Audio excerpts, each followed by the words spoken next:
Saya akan cerita sedikit tentang tradisi hujjah.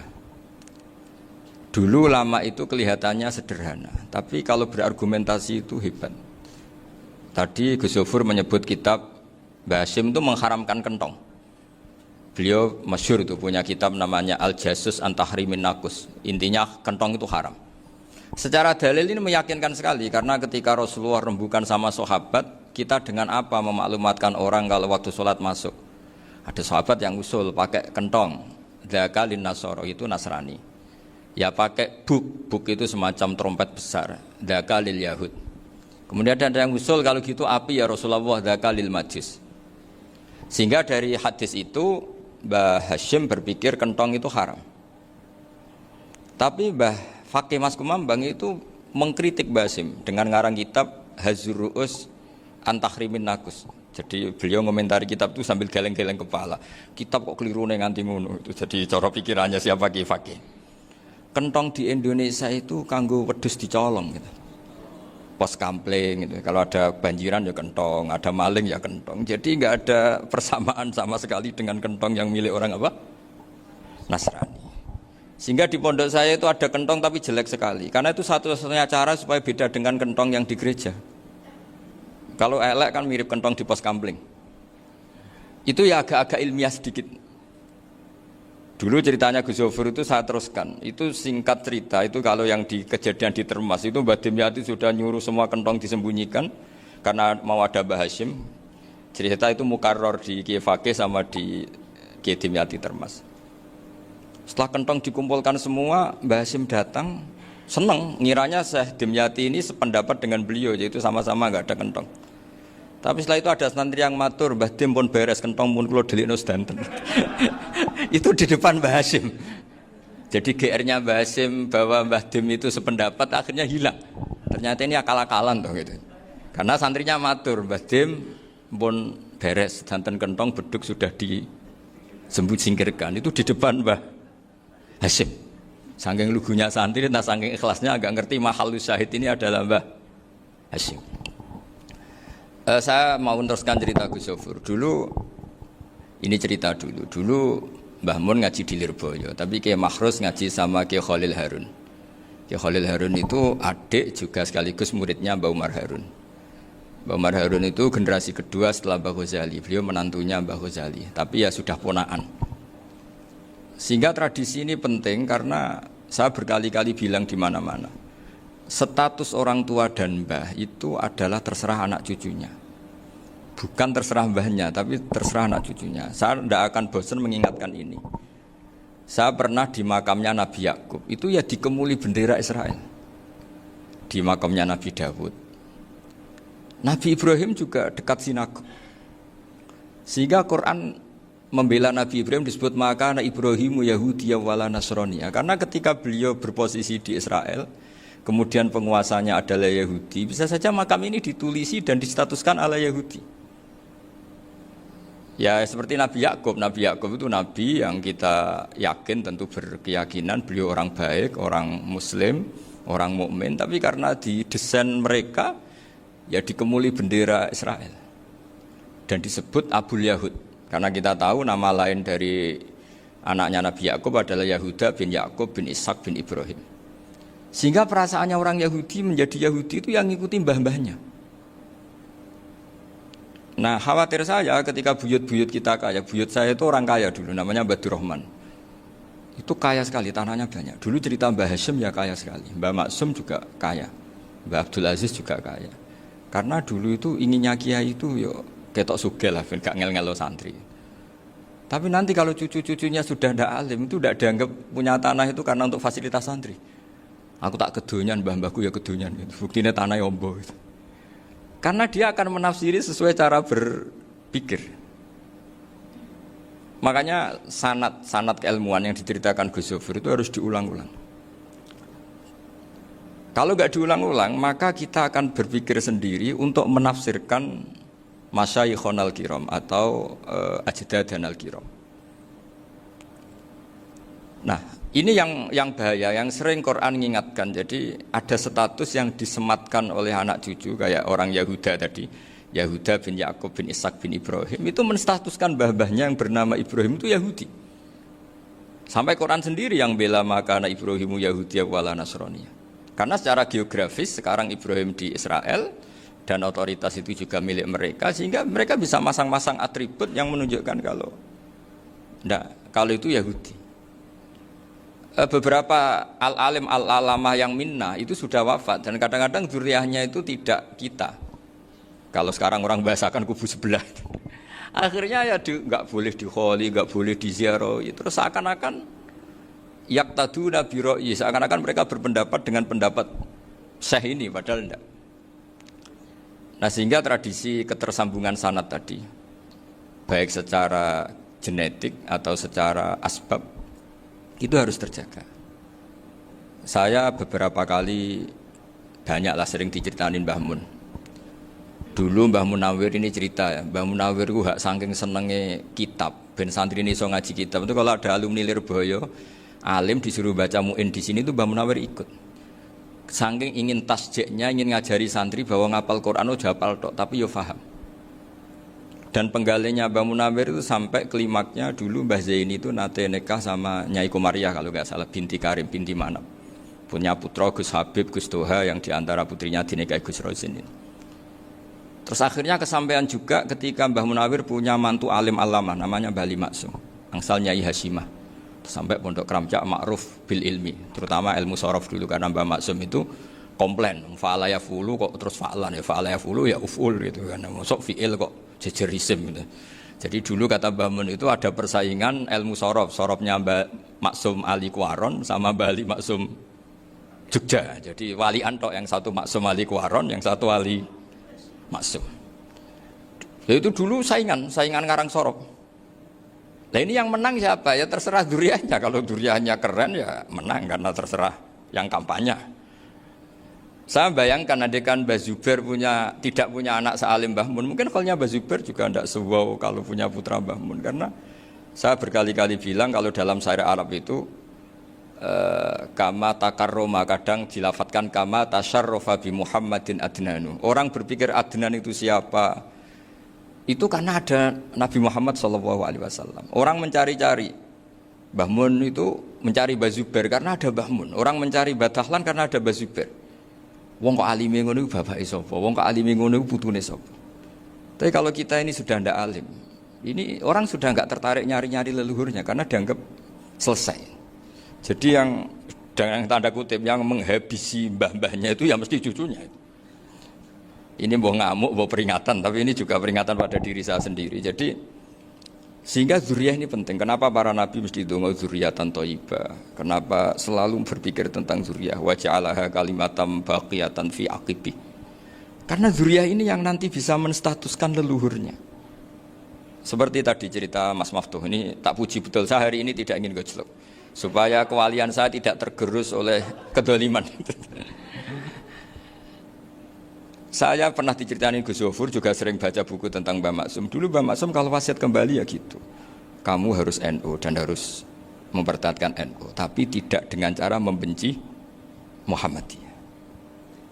Dulu Mbah Mun juga sering cerita, dulu Mbah Hasyim itu ngaji Syekh Mahfud.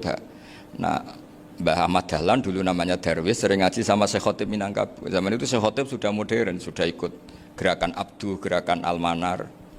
Sehingga bawaannya Mbah Ahmad Dahlan ini agak agresif. Yang Mbah Hasyim karena hanya mulazim di Syekh Mahfud, hanya sesekali ngaji Syekh Khotib, beliau lebih seperti itu. Dan dua beliau ini sama-sama pernah ngaji Mbah Soleh Darat di Semarang, Mbah Hasyim sama Mbah Ahmad Dahlan yang dulu namanya Darwis. Jadi ini masih min minuskatin wahidah mimam bain wahid. Sehingga kita tidak kaget ketika Mbah Ali Maksum mengomentari Muhammadiyah itu masih ahli sunnah wal jamaah. Makanya nanti terakhir saya baca kitabnya Mbah Ali dan sering saya pelajari. Andai kan kita ini sepakat dengan ilmu, ya kita tahulah. Kalau Abu Hanifah itu tidak kunut, Imam Syafi'i kunut, berarti kunut itu mazhabnya Abu Hanifah, bukan mazhabnya Mbah Ahmad Dahlan. Apa tidak kunut itu mazhabnya Abu Hanifah, bukan mazhabnya Mbah Ahmad Dahlan. Kita kunut itu mazhabnya Imam Syafi'i, bukan mazhabnya Mbah Hasyim. Ini semuanya masih dalam bingkai ilmu. Adzan qabla subhi juga riwayatnya jelas. Tidak adzan ya sudah perilaku kita sudah jelas. Dulu Mbah Mun sering didik kita gitu. Saya sering dengar cerita kalau dulu Pak Arif Fakhruddin begitu hormat sama Mbah Ali, apalagi zuriyahnya Mbah Azhar Basir. Nah beliau dulu do ngaji di Termas. Dulu itu nggak ada masalah karena semuanya dianalisis pakai ilmu. Tapi sekarang pakai identitas, yang kunut tuh NU, yang nggak kunut Muhammadiyah. Berarti Abu Hanifah itu Muhammadiyah, Imam Syafi'i itu NU. Berarti Imam Syafi'i itu ya anak buahnya Ki Miftahul Ahyar kira-kira gitu karena anak buahnya Pak Said Akil. Kan terus jadi repot. Dulu kita ini pengagum ilmu, bukan pengagum perbedaan.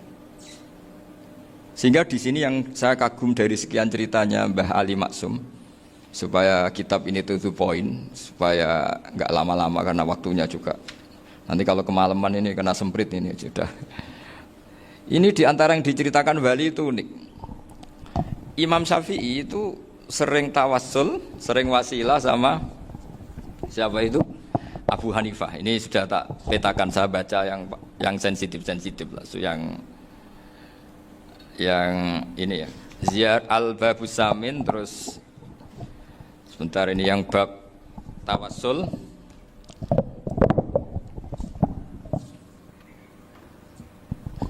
Ini di sini halaman 90, mungkin santri-santri kerap ya bisa ngecek lagi di kitab Hujatul Ahli Sunnah. Ketika cerita tawassul, di antara yang diceritakan Bali Maksum adalah perilaku ya, bukan sekedar statement tapi apa? Perilaku.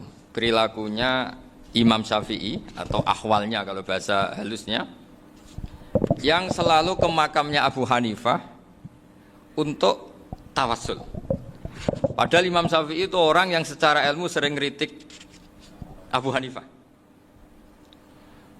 Jadi ini saya baca ini di halaman 100, jadi tawassul mulai halaman 9 berapa ini sampai halaman ini yang qala sami'tu Syafi'iyya yaqul inni la atabarraku bi Abi Hanifah wa aji'u ila qabri fi kulli yaumin za'iran fa idza uridat li hajatun shallaitu rak'atain, halaman 100, waji'tu wa sa'altu wa ta'ala al hajat indahu fama tab'udu anni hatta tuqda.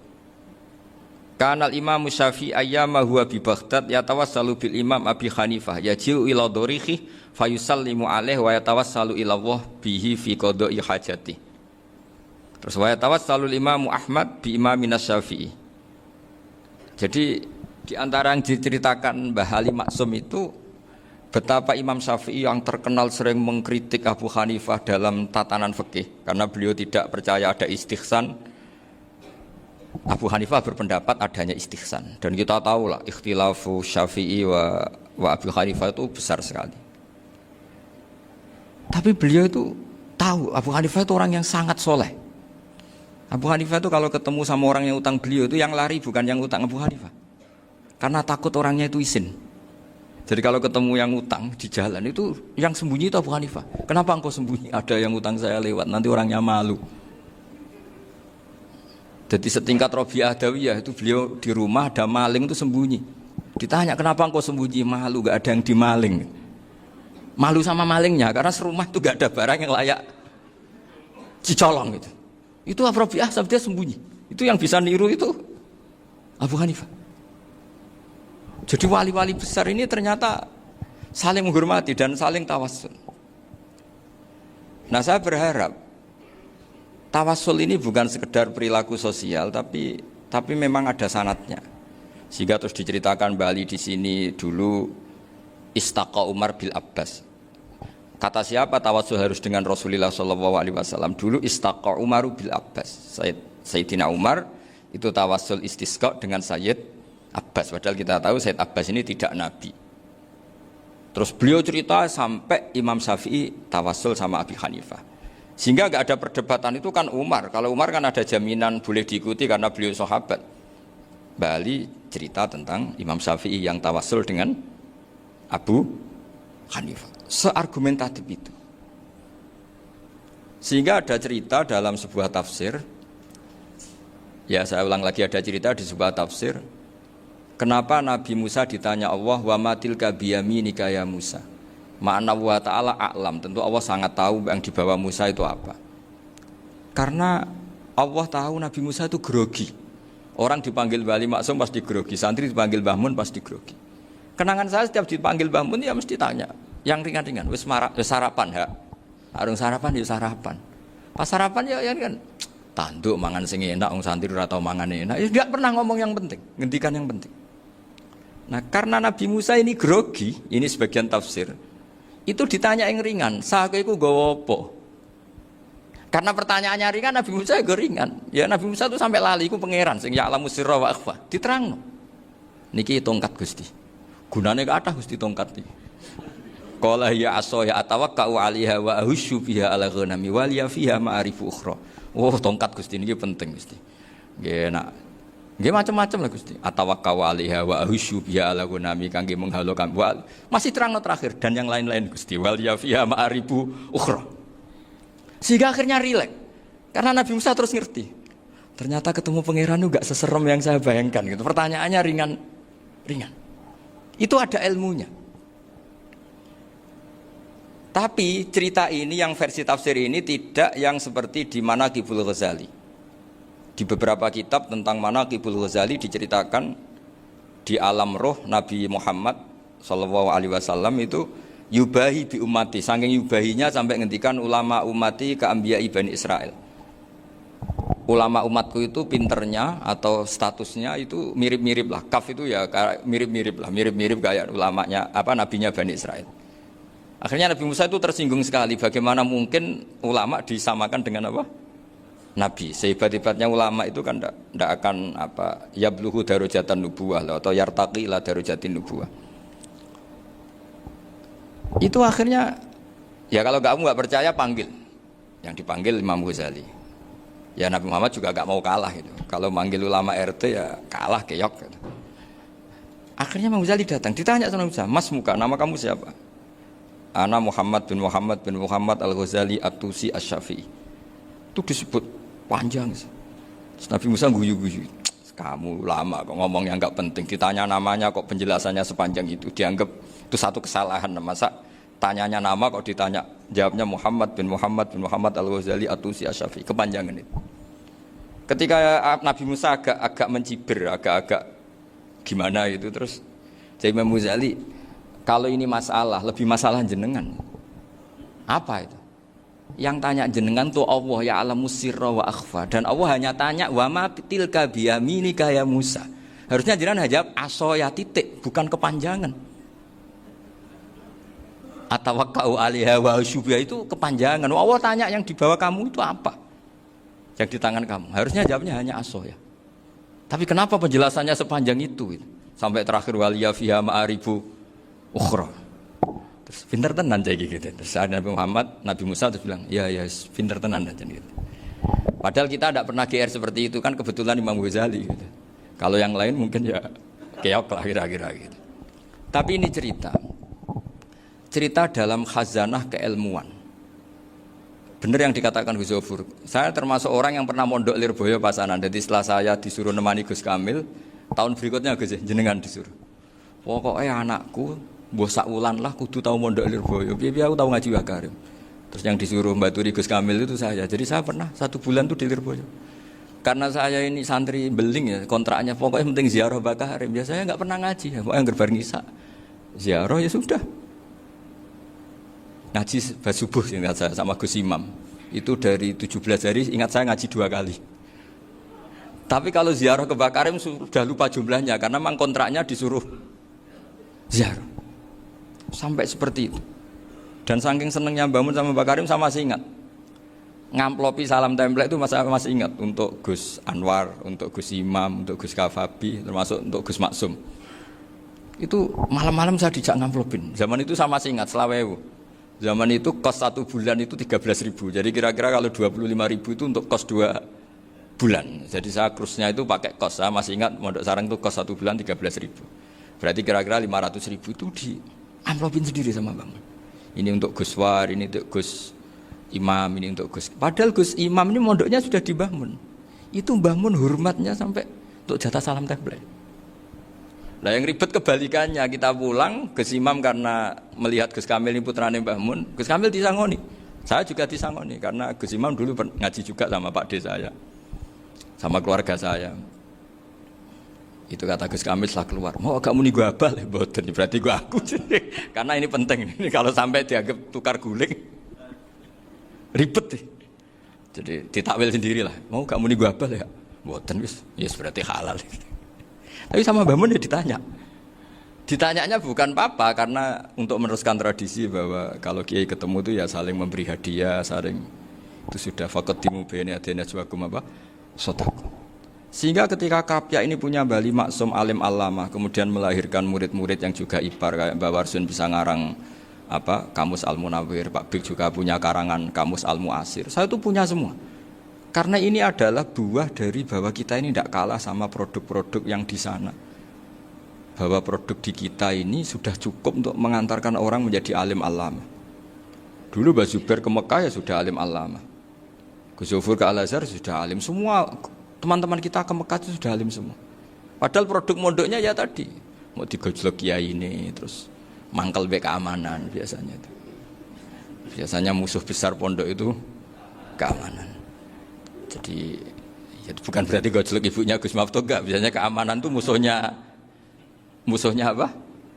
Banyak. Itu tradisi keilmuan itu harus dijaga dengan hujjah dan dengan tadwin, dengan pembukuan. Saya punya sekian cerita ya, misalnya dulu kita mungkin iskal itu janggal. Kenapa sih orang Islam tukaran sama orang Islam itu? Sehingga di antara doa Nabi yang enggak dikabulkan Allah, enggak boleh dikabulkan sama Allah enggak boleh, bukan berarti enggak mustajab. Redaksinya famana aniha, memang enggak boleh. Redaksinya bukan falam yastajib lahu tapi famana aniha. Di Al-Marrah As-Salisa ini Nabi dilarang, yaitu melarang umat Islam itu jangan sampai tukaran sama umat Islam sendiri. Itu kata Allah, ya tidak bisa kata Allah, kalau itu tidak saya kabulkan. Itu dulu guru-guru kita nyontohkan sederhana. Kira-kira kalau saya tukaran wek Gus Zofuru, Mbah Mun luwih ikhlas timbang ditukari wong liya. Nek ana kakak ditabuk adik, wong tua luwih ikhlas timbang ditabuk tangga. Barokahnya membaca kita lebih mentoleransi. Kalau ada Mbah Hashim dikritik Mbah Fakih Mas Kumambang, kita ikhlas itu. Tidak dikritik guru PAUD, itu kan. Atau dikritik orang-orang yang nggak bisa ngaji. Artinya ternyata keliru kita bilang kiai kok tukaran. Justru bagus kiai tukaran. Dibanding kiai dikritik guru PAUD atau dikritik orang-orang yang nggak bisa baca kitab. Akhirnya barokahnya baca kita menjadi tahu. Dulu Mbah Mun sering cerita, ini masih cerita silsilah ya. Jadi Bali Maksum tadi kita tahu di antara guru besarnya Bali Maksum tentu Mbah Mahfud Termas. Beliau adalah adik dari Kiai Mahfud Termas. Mbah Dimyati ini adik Kiai Mahfud Termas. Itu punya saudara namanya Abdur Razak, juga punya saudara namanya Dahlan. Itu yang membawa Thariqah Syadiliyah di Solo Raya yang sekarang alhamdulillah diteruskan Gus Wafi. Dulu di antara pesannya Mbah Mun ke saya, hak Wafi kandani kon ziarah ning Mbah Dimyati. Mergo Thariqah Syadiliyah dulu itu yang bawa keluarganya Mbah Dimyati. Jadi semuanya ini masih dzurriyyatan ba'duha min ba'd. Nah pesan saya karena tadi Mbah Munawwir yang termasuk orang pertama yang bawa Quran, bawa qiraah sab'ah. Kenapa saya bilang termasuk? Karena kalau bilang paling pertama ini nanti butuh data. Dan itu agak kerepotan lah. Tapi yang jelas mimman istahara lah. Mimman istahara yang membawa sab'ah ke sini itu adalah Mbah Munawwir.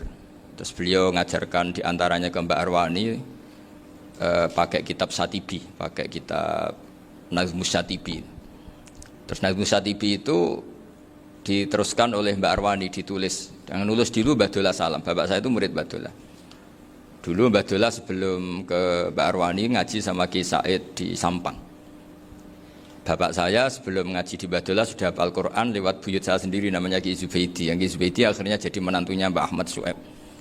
Jadi buyut saya kandung ini namanya Sofia, itu angsal keluarga Lasem yang adiknya Sofia ini punya adik Badiah yang jadi ibunya Ki Sahal. Terus Ki Sahal punya Mbak Yu namanya Muzayanah, punya di garwa Ki Mansur punya anak Gus Qayyum. Jadi dulu ibu saya, ibunya Gus Sofur, ibunya Pak Maftu itu semuanya di Lasem. Karena saya dari keluarga Gen ya Lasem, dari keluarga sanad guru ya Lasem. Tapi Lasem Bahdawi itu dulu ngajinya di Mbah Umar Harun di Sarang. Mbah Umar Harun ini menangi Sayyid Ahmad Zaini Dahlan. Sayyid Zaini Ahmad Zaini Dahlan ini punya cucu keempat yang hidup di Sedan, terus makamnya di Lasem, namanya Habib Haidar, itu yang nulis biografinya Mbah Maksum.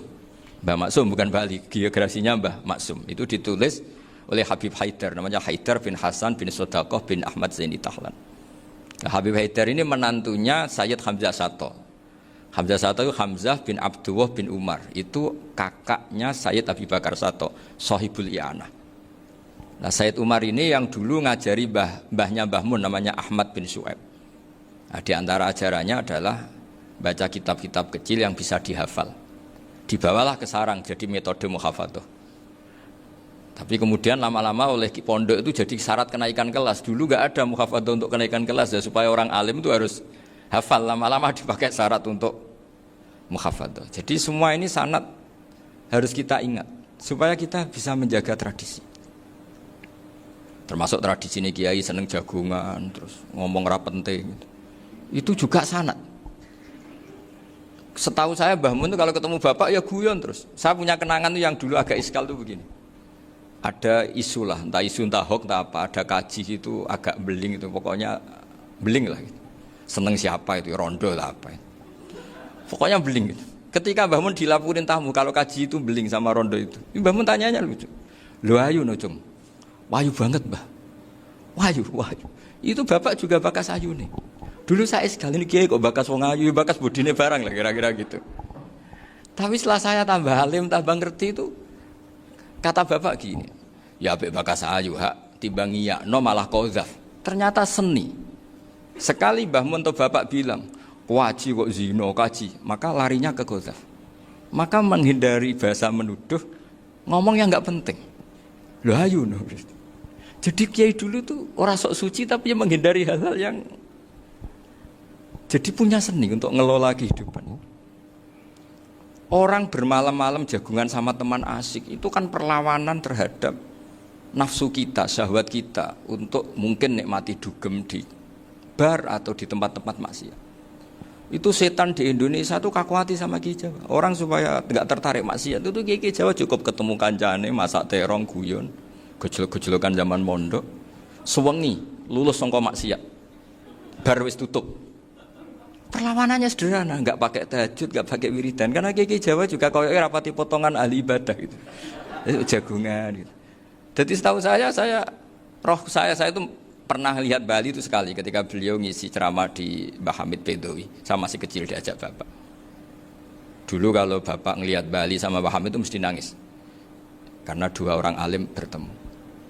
Yang akhirnya ya bisanan itu Mbah Hamid punya anak Gus Nasih, di sini ada Mbah Nafisa, terus jadi Mbak Salih Hindun itu. Jadi dulu itu ya guyon terus ketika ketemu. Itu yang sering bodoni Mbah Hamid itu ya Ki Bisri. Ki Bisri itu kalau datang ke Ki Hamid Pasuruan, nak wali tenan aku teko ditatakno mangan. Jadi ukurannya ya. Ternyata sampai sana dikei mangan tenan. Masih belum mengakui, kan nak wali tenan aku kiai rung di mobil, dongakno aku di mobil. Sudah kalah satu seri itu masih gak terima. Lalu itu Mbah Hamid akhirnya berdoa, ayo monggo, mungkin Ki Bisri gak ada mobil. Itu setelah didoain masih tanya, merek apa merek? Jadi itu Mbah Hamid jawab, ya paling Holden itu, paling Holden. Itu nyari mobil itu ya adalah dapatnya Holden. Suatu saat Mbah Bisri diundang Mbah Hamid gak dikasih bisaro, karena utangnya sudah banyak Mbah Hamid, Mbah Bisri ini utang tadi, utang doa tadi. Itu ya gak dikasih besar ya gak mau kesang apa-apa kelambimu kayak aku. Didol sama muhibbinya Mbah Hamid, itu harganya melebihi jatah bisaroh. Ketemu Mbah Hamid, Kang, susuke Kang, mergo. Jadi dulu itu rileks, makanya ini yang diceritakan ke Zofur. Sebetulnya kalau kiai-kiai itu bersanad itu ya rileks, hidupnya itu rileks. Karena rileks ini perlawanan terhadap kemungkaran. Saya dulu musyawarah sering sama Gus Zofur usul fikih. Itu jelas di antara yang ditulis Lubil Usul itu. Ya kita tahu tadi misalnya sanad usul fikih, Mbah Ber itu sangat al-usuli Kiai Zubair Dahlan, abahnya Mbah Mun. Punya murid di antaranya Kiai Sahal. Kiai Sahal punya karangan Thariqatul Husul fi Syarhi Lubil Usul. Itu Thariqatul Husul itu beliau ngendikan dalam mukaddimah bahwa saya bisa mensarah ini berdasar ngaji maknani sama Mbah Zubair. Terus beliau mengutip sarah itu dari kitab Nailul Ma'mul. Beliau ngendikan binus khotin khatiyah ghairi matbu'ah. Dan itu ditemukan di Kiai Mansur di Lasem, karena Kiai Mansur iparnya Mbah Sahal. Mansur bin Khalil itu diantara katibnya Syekh mahfud. Jadi semuanya ini sambung.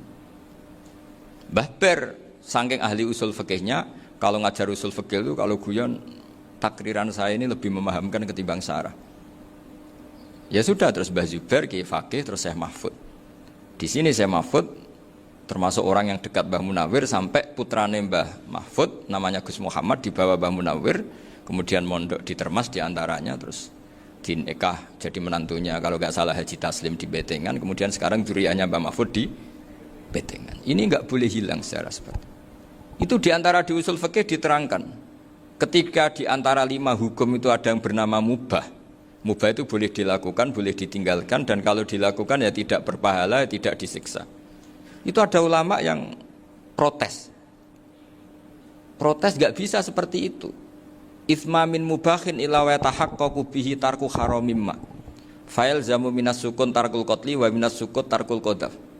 Tidak bisa, mubah itu tidak ada. Kalau kiai jagungan semalaman, itu Allah ngitungnya itu hada taroka dugem, wahada taroka delok dangdut, wahada taroka kada wakada. Oh, itu luar biasa. Dan kita ngikuti yang seperti itu saja. Gak usah tahajud, gak usah witir telulas, kaya ora kuat timbang gremeng.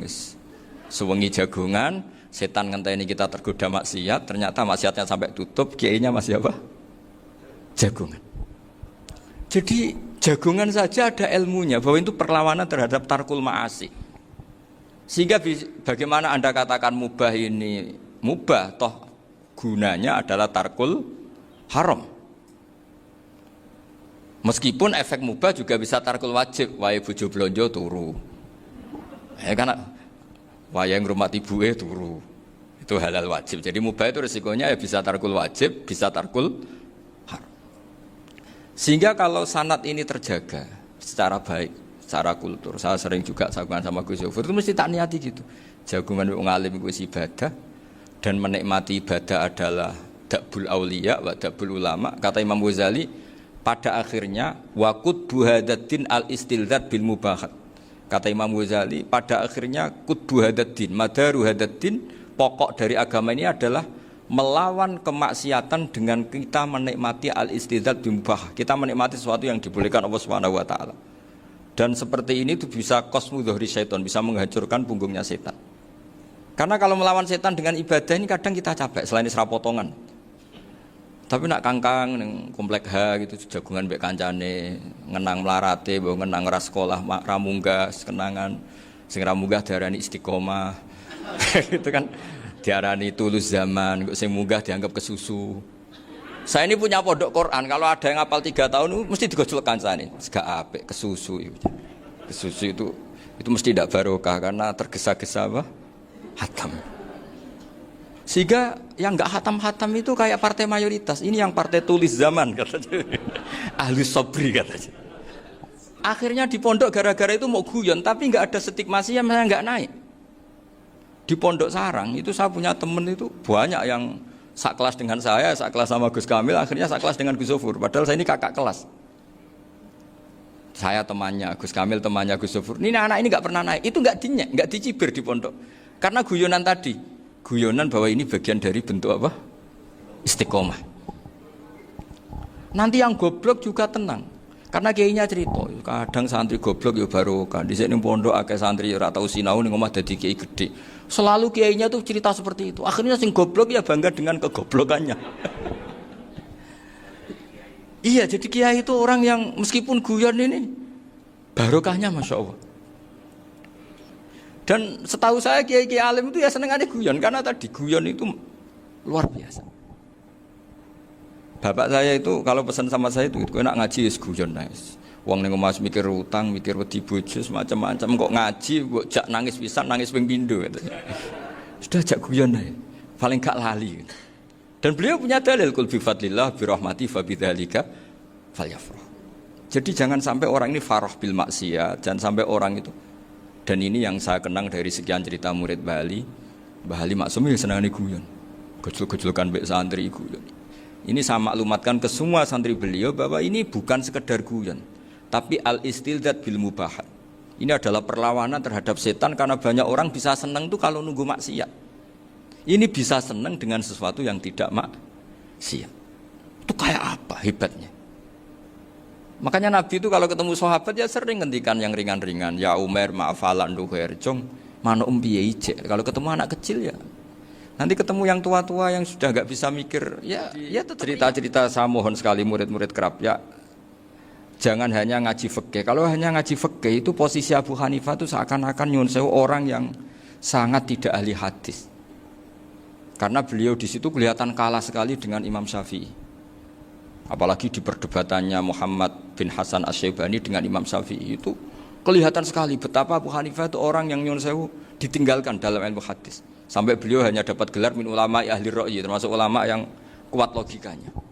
Juga harus baca kitab-kitab seperti ini. Ternyata di balik Imam Syafi'i mukhalif pada beliau di bab-bab fikih, perilakunya sangat hormat. Sampai beliau tuh kalau tawassul ke kuburannya Abu Hanifah. Dan beliau ngendikan an-nasu fil fiqhi iyalun ala Abu Hanifah. Semua orang yang ahli fikih itu masih anak buahnya Abu Hanifah. Saya berkali-kali cerita, mazhab Syafi'i itu alatut tadhir hanya dua, yaitu alma wa turab. Abu Hanifah nambahi wanar. Alasannya Abu Hanifah orang mukmin yang dosanya banyak itu dibakar di neraka, dan alasannya Allah litadhirihim untuk mensucikan mereka. Sehingga pikirannya Abu Hanifah an-nar itu min alatit tadhir.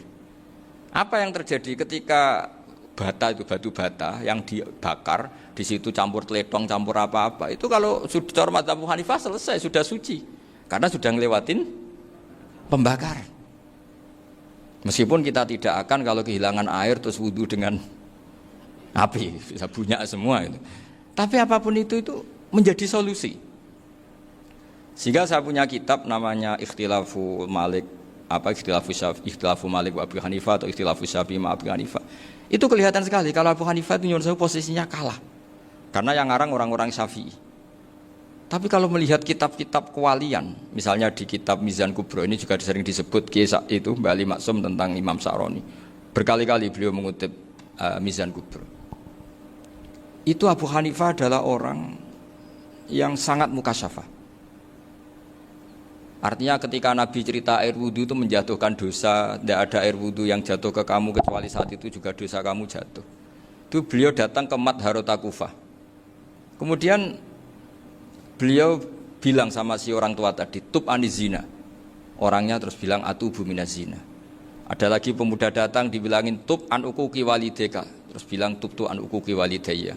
Sampai yang terakhir ada tub an simai alatilahwi atau an samai alatilahwi, terus tub tu an samai. Ketika orang itu ditanya, kenapa engkau begitu tahu dosanya apa? Saya tahu air wudhu ini menjatuhkan apa. Jadi kira-kira kalau zina mungkin ya batang babi lah. Kalau hanya sekedar melihat bak-bak mungkin ya curut atau tikus lah kira-kira gitu. Nak dulu sediluk ya mungkin ya tikus cilik gitu. Nak dulu suwi ya tikus werok itu atau apalah. Pokoknya beliau itu tahu. Tapi anehnya Abu Hanifah apa? Setelah itu dia nangis minta mukasafahnya ditutup. Ya Allah, saya ini mukasafah kok malah menjadi tahu sawatil mukmin. Padahal aturan syariat jenengan man satara musliman satarahu, bahwa enggak baik melihat jeleknya orang mukmin. Minta ditutup. Makanya saya ini bangga ada mukasafah. Makom yang kita sampai sekarang itu makom setelah Abu Hanifah mukasafah. Jadi Abu Hanifah repot-repot mukasafah, minta makomnya ditutup tidak menjadi mukasafah. Dan alhamdulillah kita sudah tidak mukasafah sebelum minta ditutup. Jadi kita ini keren. Keren karena aturannya itu man satara musliman satara huwa, yang tidak tahu aibnya orang muslim maka Allah akan nutupi aibnya di akhirat. Dan kita alhamdulillah barokahnya tidak mukasafah, tidak ngerti aibnya orang mukmin. Jadi kita harus pakai patokan ilmu. Saya ulang lagi, kita harus pakai patokan. Makanya saya tahu betul ketika Kiai Hamid Pasuruan, beliau dulu ngaji Jamul Jame, ngaji Juman, Bali Maksum di sana sama Gus Habib, sama Gus Muhammad bin Mahfud, termasuk mbah saya kandung dulu Kiai Sidik, mbah saya yang dari itu juga ngaji di Termas. Bapak saya dulu Kiai Nur Salim ngaji di Buyut Baiti. Dulu itu kawin juga sederhana, agak cerita Gus Zofur. Jadi bapak saya kandung itu Kiai Nur Salim itu ngaji di Mbah Baiti. Mbah Baiti itu adik kandungnya buyutnya saya dari ibu. Nah Mbah Baiti itu teman akrabnya mbah saya namanya Kiai Nur Sam, Mbah Nur Sam. Singkat cerita terus Nur Kiai Jorabi arabekno itu. Setelah bapak saya ke Badullah mau ditawarin jadi mantu, kata bapak saya kula pun dipek mantu Mbah Baiti. Akhirnya dapat ibu saya itu. Karena ibu saya itu cucu Mbah Bedi, cucu lambung. Jadi mbahnya ibu saya itu Mbak Yunya Mbah Bedi. Namanya Mbah Sofia tadi yang dapat Mbak Idris itu. Yang Mbak Idris ini bin Umar. Ya Mbah Umar yang mbahnya Mbah Hamid itu. Hamid bin Abdul bin Umar. Kalau bahasa itu Fatimah binti Idris bin Umar. Dulu kecilnya Mbah Idris namanya Abdul Khalik. Kalau kecilnya Mbah Hamid namanya Abdul Mukti. Kalau kecilnya Mbah Maksum namanya Muhammadun kalau nggak salah. Dulu itu namanya dua-dua karena diganti ketika musim apa? Haji.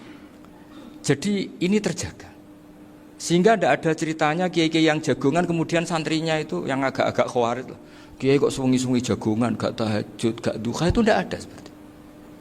Karena ini dianggap fi'lul mubahat untuk melawan mungkarat. Jadi sehingga di kitab Ihya diterangkan, kamu jangan ngira orang-orang soleh ketika jagongan itu min ahlil bitolah wa takasur. Itu orang-orang yang pemalas itu tidak. Tapi mereka bisa mengasyiki Allah. Bahwa dalam jagungan ketemu teman ya asik, gejol-gejolkan sama Pak Maftuh ya asik. Dan keasikan ini bentuk perlawanan terhadap keasikan harus dengan maksiat. Itu kayak apa kalau kita ngaji sampai seperti itu. Termasuk tadi yang diceritakan Pak Maftuh kitab Hunyah. Semoga beliau cerita juga pernah belajar. Saya pernah belajar kitab Hunyah khatam. Itu diantara yang diceritakan Syaikhul Qadir Al-Jilani tadi kata beliau Al-Jilani dipakai Jim Al-Jilani. Ini agak beda dengan kita. Mbah Zubair itu punya kitab namanya Al-Qalaid Al-Uluiyah. Beliau menfatwakan nama-nama ajam itu kamu bebas. Ajamiyun fasna bihi masyita. Sehingga kita kalau punya kiai harus maca qolal ustukhri, sehingga tak maca qolal istukhri. Tirmidzi juga nasibnya sama. Qolat rawahut Tirmidziyu, sehingga tak rawahut Turmudziyu. Yang satu rawahut Tarmidhiyu. Ya karena kita keluarganya Tarmidhi apa enggak gitu. Makanya kata Mbah Mun sama ingat. Kata cerita Gus Zofur tadi adabnya Gus Zofur itu cerita tentang keluarga ibunya. Padahal keluarga ibunya juga orang-orang soleh yang luar biasa. Itu kata Mbah Mun, kowe roh jenenge Imam Bukhari tahu ya. Jenenge sapa? Saya nyebut Muhammad bin Ismail bin Ibrahim bin Muhirah bin Bardasbah. Lah iya Bardasbah mbok waca Bardisbah yo. Lah cara kene mbok Parmin mbok Parlan. Jadi Bardisbah mbok Bardasbah iku cara kene yo Parmin mbok. Iku rak Mbah Fadl Senori dadi kabeh diwaca Arab. Jenenge Mbah Umar Harun. Dhisik yo wong sarang Mbah Harun mbok kira nang yo ora roh wong dhisik yo wong kuno. Jadi kalau versi Mbah Fadl termasuk yang pertama bikin nasab Mbah Maksum itu tulisannya Mbah Fadl yang dikutip Habib Haidar tadi. Ya saya seperti Gus Zofur juga mencari-cari hubungan ulama-ulama di Jawa.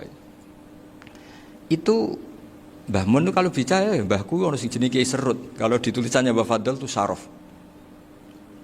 Jadi Mbah Fadl itu fanatik orang-orang alim itu ditulis Arab, kalau Mbah Mun itu Jawa. Dulu itu ada wali seto di daerah saya. Dulu orang ya janggal, ternyata ada sato itu kesamaan di Arabnya itu. Sehingga kiai-kiai itu ada fanatik Tirmidzi, Turmudi, Tarmidzi, Jilani, Jailani karena ajamiyun fasna bihi masyita. Jadi kalau nama-nama ajam semonggo lah baca sekenanya sementing. Cuma mungkin tahqiqnya benar Pak Maftuh tadi memang di Mu'jamul Buldan itu Al-Jilani bikasri jim ya sudah kita baca Al-Jilani. Sebab itu kayak Pondok Pelosok Lirboyo itu menurut saya bagus. Orang itu maknani betul sama gurunya. Kalau sarang enggak. Kalau Pondok Lirboyo, pondok yang tadi ternyata keluarga Mbah Munawir sini pernah bisanan yaitu Mbah Zaini pernah nikah sama Nyai Komariah ya kalau nggak salah, punya putra Gus Habib ya Pak Toha dan sebagainya. Itu betapa hubungan pondok Quran sama pondok kitab dulu itu nggak pernah terputus. Bapak saya selapal Quran itu dulu ngaji Mbah Zubair. Jadi bapak saya sering ngutip mu'en apa, padahal bapak saya itu terkenal tuh, beliau cita-citanya itu saya ingin hafal Quran kayak hafal Fatihah. Beliau itu sampai sepulahnya sekali. Karena beliau inginnya hafal Quran kayak hafal Fatihah. Termasuk murid terbaiknya Mbah Dullah bapak saya. Itu ya ngaji kitab. Sehingga kata Mbah Mun, jadi Mbah Munawir de mantu Bali Maksum. Itu ya sudah dipenggali. Sudah dipenggali dituruti pangeran. Lahirlah seorang Bali Maksum yang membawa. Tadi dulu itu ya Gus Muhammad yang ngaji di Termas, nanti Mbak Arwani sebelum ngaji di sini ngaji di Tebuireng. Sehingga Mbak Arwani bisa ngarang kitab. Beliau ngarang kitab tentang Sab'ah. Faidul Barokat namanya. Ya nulisnya ya fasih ya. Saya punya tulisan tangannya Mbak Arwani itu banyak. Saya juga punya tulisan tangannya Mbah Hasyim Asy'ari ketika nyurati buyut saya yang di Damaran itu pakai bahasa Arab. Jadi dulu itu Mbah Ali Maksum juga sama, surat-suratannya dulu sama tokoh-tokoh Muhammadiyah ya bahasa Arab. Nah ini harus kita dengar dari abna, dari bahwa Mbah Maksum kemarin yang diceritakan Gus Zafur di Khol Mbah Maksum, kue kudu belo NU, kudu tetap NU, tapi bukan dengan cara membenci Muhammadiyah. Tadi Pak Maftuh menguatkan sanad itu dari Pak Atabik bahwa Muhammadiyah termasuk ahli sunnah wal jamaah. Karena sama-sama tidak sabus sahabat, sama-sama ikramus sahabat dan sama-sama bermadzhab. Nah soal akhirnya ada beberapa yang usrapati seneng ngaji, ini yang agak ribet. Tapi kamu tidak usah ngeritik Muhammadiyah agak seneng ngaji, kayaknya juga sama, kita enggak seneng ngaji juga banyak itu. Jadi kalau ngeritiknya masalah itu kan kita ya agak-agak sama. Ya jadi ternyata di sini, terus ini yang terakhir supaya enggak lama-lama, Bali juga punya sisi keras sekali. Jadi dalam hal-hal yang khas ini di halaman 87 itu keras sekali. Beliau ngendikan wahal bi jununun hatta usdira amri lil mu'minin alla yazuru rasulahum. Jadi ketika saya tadi sudah bilang bahwa beliau sering muji Ibnu Taimiyah dalam banyak hal, tapi dalam banyak hal juga beliau mengkritik Ibnu Taimiyah ketika menafsirkan la tusaddur rihal illa ila salasati masajid. Kemudian Ibnu Taimiyah tidak mentasrekkan, tidak mensunatkan ziarah kubur Rasulullah SAW. Beliau mengkritik. Dan cara mengkritik adalah ngendikan ulaikal ladzina yuriduna ayyahulu bainahu sallallahu alaihi wasallam wa baina ummatihi fi nakhiyatin. Itu adalah orang-orang yang ingin membuat batas antara Nabi dan umatnya. Saya termasuk terinspirasi makalah Bali ini adalah bagaimana Anda mengkafirkan orang Islam berdasar qala Rasulullah sallallahu alaihi wasallam. Wan nabiyyu asyaddun nasi syafaqatan li ummati. Wan nabiyyu akhrasun nas, orang yang paling serius supaya umatnya ini selamat. Kemudian Anda dengan hadisnya Nabi mentafrik bainahu wa baina ummati berdasar dawuh Kanjeng Nabi. Itu cek mentalani. Makanya saya itu enggak pernah keras di bab ini. Misalnya nyuruh saya ada santri sarang yang nakal.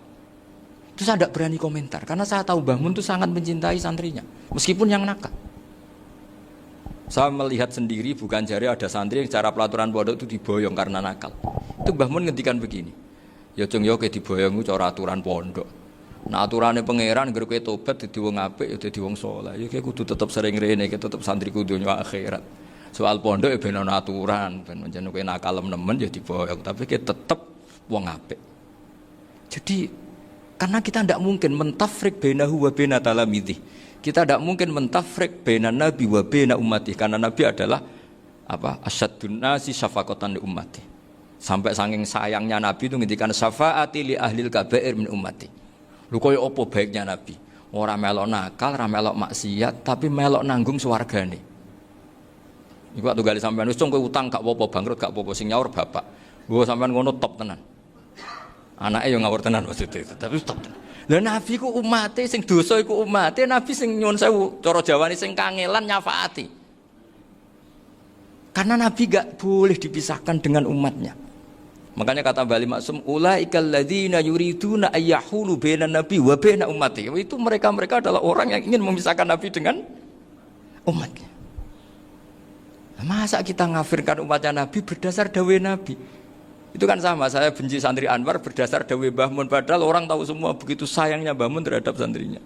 Sama juga kamu benci santrinya Bali Maksum berdasar dawuh Bali, padahal beliau sangat mencintai santrinya. Nah kultur-kultur seperti ini tidak boleh hilang. Kita punya sanad, punya guru, punya keluarga yang sama. Jadi mbah-mbah saya itu orang Tuban, dekat sama posisi Ibrahim Asmoro Konti tadi yang diceritakan. Jadi di kampung saya, kampungnya bapak saya itu ada makomnya Siti Syariah, itu mbak kandungnya Sunan Bonang. Dan bapak dulu sering ngajarin ziarah saya ke Mbak Asy'ari. Mbak Asy'ari itu bin Jumadil Kubro, berarti Mbak Asy'ari itu saudaranya Mbak Ibrahim Asmoro Konti, gurunya Sunan Bonang. Jadi Sunan Bonang ke Tuban tuh karena disuruh ngaji sama Mbak Asy'ari, Mudin Asy'ari itu yang di Bejagung. Jadi ini semua sanatnya itu jelas, aturannya jelas. Kan Sunan Bonang bin Ampel bin Ibrahim Asmoro Konti bin Jumadil Kubro lah, yang Mbak Asy'ari ini adiknya Ibrahim Asmoro Konti, makomnya di Bejagung di Tuban. Dulu Sunan Bonang sebelum ngaji kemana-mana ngaji di Bejagung itu di Mbak Asari itu. Terus kemudian Sunan Bonang hidup di Lasem, di Pasujudan di Lasem. Makanya Lasem banyak orang alim karena ya dulu Sunan Bonang itu di antara aktivitasnya itu di Pasujudan di Lasem itu. Wafatnya kila di Bonang, kemudian mau dibawa orang Madura ke Madura, terus diambil Mbak Asari, pernah mbahnya karena Muammar Mbak Asari, terus dimakamkan di Bonang. Jadi cara berpikir Mbah Ali ini menginspirasi saya, kita tidak boleh mengkafirkan umatnya Nabi berdasar dawuh Nabi. Karena apa? Itu yang tidak diinginkan Nabi. Nabi itu inginnya yang di luar itu masuk, bukan yang sudah di dalam dikeluarkan. Itu kata beliau, ulaikal ladzina yuriduna ayyahulu bainan nabiyyi wa baina ummati. Orang-orang yang tidak mentasra' ziarah pada Nabi adalah orang-orang yang ingin memisahkan Nabi dengan. Dan begitu kias berikutnya, orang-orang yang sidik-sidik muni ini kafir, ini sudah enggak benar, inilah yurja khairuhu, itu orang-orang yang memisahkan. Dan lucunya berdasar dawuh Nabi. Makanya semua kalau sampai ngaji Mizan Kubro, ini kitab yang sering dikutip Bali Maksum, ketika Nabi ngintikan laisa minna man ghasyana, laisa minna man latamal hudud wa syaqqal juyub bada'a bid'awal jahiliyah, laisa minna min tilkal khoslah. Semua ulama mentafsiri laisa minna fi tilkal khoslah, bahwa dalam hal itu Islam tidak bertanggung jawab. Masa menipu berdasar dibolehkan Islam, kan tidak mungkin. Semua perilaku yang salah disebut Nabi laisa minna fi tilkal khoslah, bukan laisa minna fayakunu huwa kafirun. Tidak ada satu ulama yang mengatakan laisa minna berarti orang ini kalau menipu sudah kafir. Ketika dosa ya sak dunya kafir kabeh. Siapa enggak pernah menipu? Sekedar pernah. Siapa enggak sering menipu bahkan?